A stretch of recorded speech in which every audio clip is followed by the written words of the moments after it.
بتنباع ب 100 دولار و 200 دولار، ودنبه مزروع ابيض. غير شقاطرة دنب، قرافلة بيض عم دنبن صفر. قرافله بيض عم بسوي دنبه احمر واصفر، هتبيعه 100 دولار و200 دولار والطرحه 100 ليره تركي. عرفت؟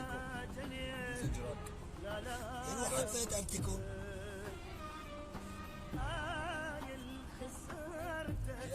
طلع يا عثمان